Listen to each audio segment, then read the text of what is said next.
Bismillahirrahmanirrahim. Assalamualaikum warahmatullahi wabarakatuh. Selamat pagi anak-anak ibu semuanya. Apa kabarnya nak? Semoga selalu sehat ya nak. Amin amin ya Allah ya rabbal alamin.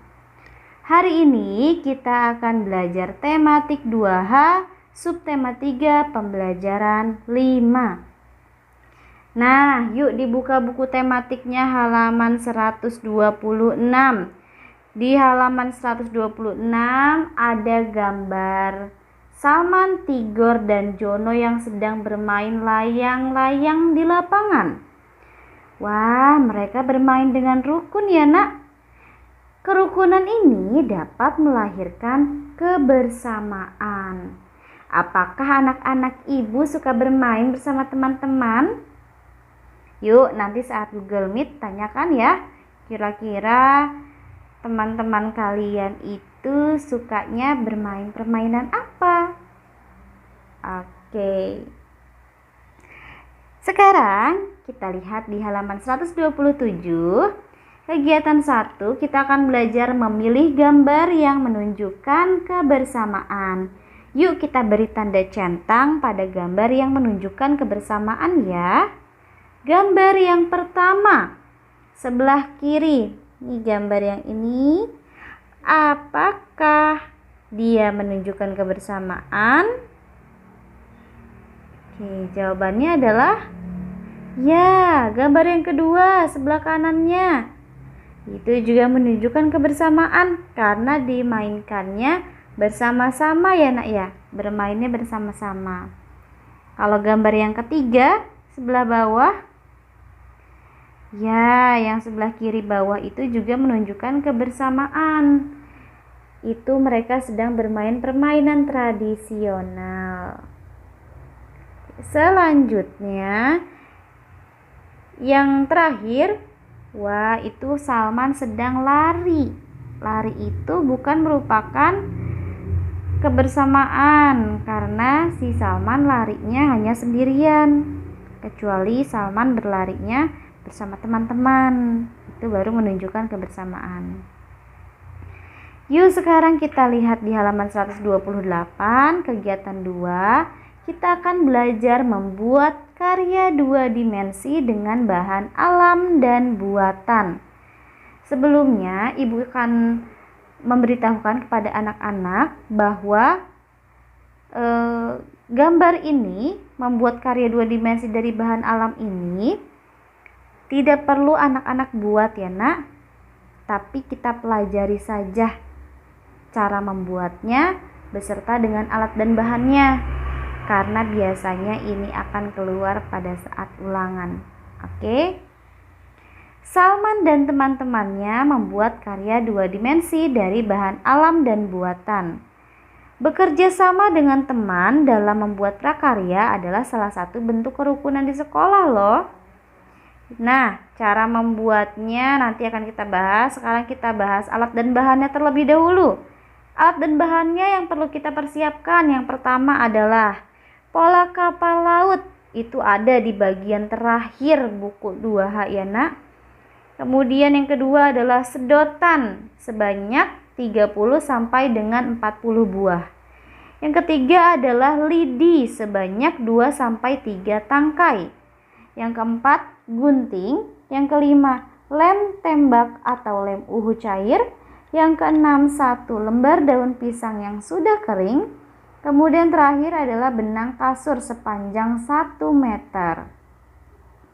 Cara membuatnya, pertama-tama susunlah sedotan sehingga membentuk sebuah bidang datar dan sebagai alas dari kapal laut yang hendak kita buat. Kemudian yang kedua, bentuklah lidi dengan menggunakan pola kapal laut yang ada di belakang buku ini dengan menggunakan lem.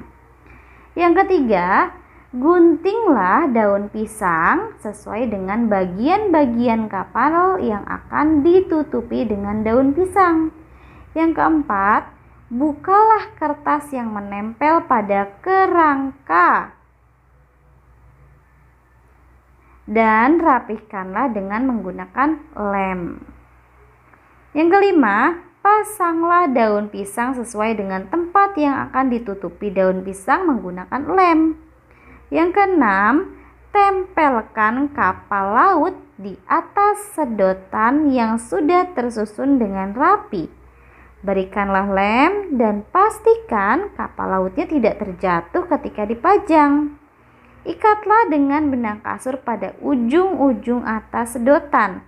Terakhir, kapal laut sudah siap untuk digantung. Wah, seru sekali cara membuatnya ya nak.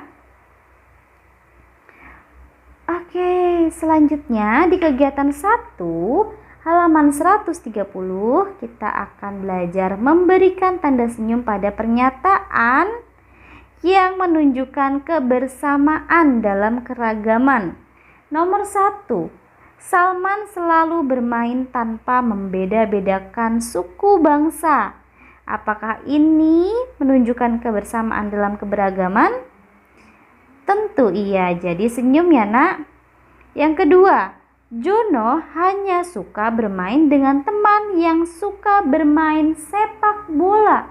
Wah, pilih-pilih teman nih berarti nih. Ini jelas tidak termasuk ya. Kemudian yang ketiga, Susan dan Ika belajar bersama di taman. Wah, mereka menunjukkan kebersamaan nih nak, belajar bersama. Kemudian yang keempat, Salman dan teman-temannya melakukan pemilihan ketua kelas.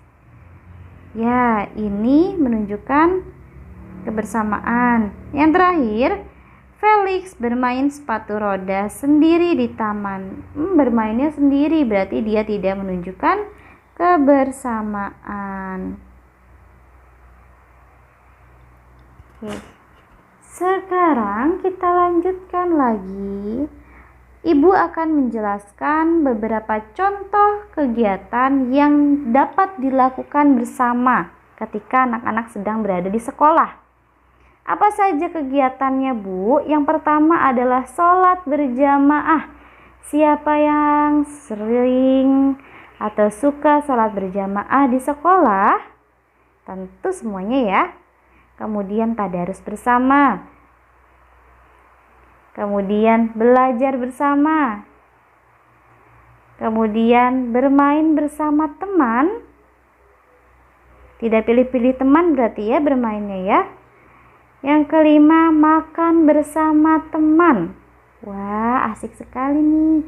Yang keenam, piket kelas bersama. Yang ketujuh, kerja kelompok.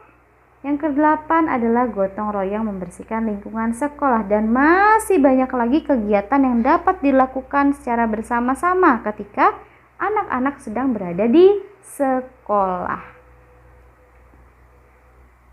Boleh di screenshot dulu ya.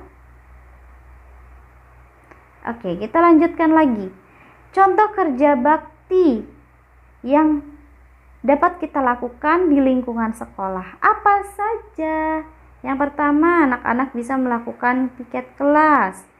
Kemudian bisa juga menghias sekolah untuk acara 17 Agustus atau untuk acara Hari Kartini dan lain sebagainya. Yang ketiga, kita bisa membersihkan lingkungan sekolah, memungut daun-daun kering yang berserakan, memungut sampah dan membuangnya kembali di tempat sampah, menyapu ruang kelas, membersihkan jendela, dan masih banyak lagi yang dapat kita lakukan di sekolah. Kemudian yang keempat adalah merawat kebun sekolah bersama, menanam tanaman bersama, kemudian mencabut rumput-rumput liar yang mengganggu, menyiram tanaman, dan lain sebagainya. Itu merupakan contoh kerja bakti di lingkungan sekolah. Alhamdulillahirrabbilalamin, materi hari ini sudah selesai. Ibu ucapkan terima kasih. Mari kita baca hamdalah bersama-sama ya nak. Alhamdulillahirrabbilalamin. Assalamualaikum warahmatullahi wabarakatuh.